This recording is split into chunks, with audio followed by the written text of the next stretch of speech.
Pengine hili neno VIP driver umeshawahi kulisikia sehemu.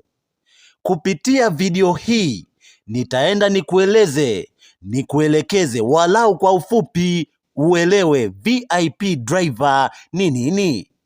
VIP driver ni dereva anayehusika kusafirisha watu muhimu au viongozi wa ngazi za juu kama vile maraisi, mawaziri, wakurugenzi, mabalozi, wafanyabiashara wakubwa, viongozi wa taasisi na kadhalika.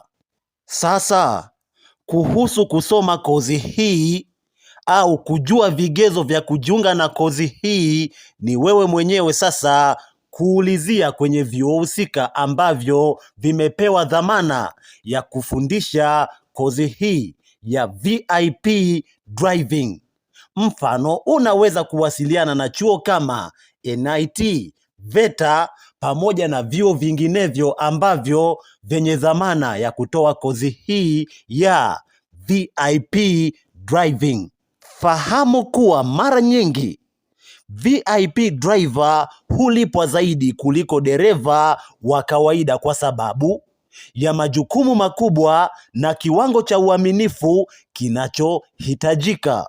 Tuhitimishe kwa kuangalia majukumu machache ya VIP driver. Namba 1 ni kulinda usiri na taarifa za mtu anayemsafirisha.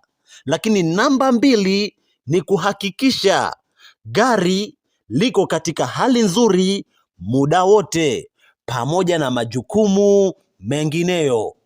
Ila tambua kuwa kama kijana umeamua kusoma kozi hii ya VIP driving, ni lazima uwe na malengo. Kwa nini umeenda kusoma kozi hii ya VIP driving?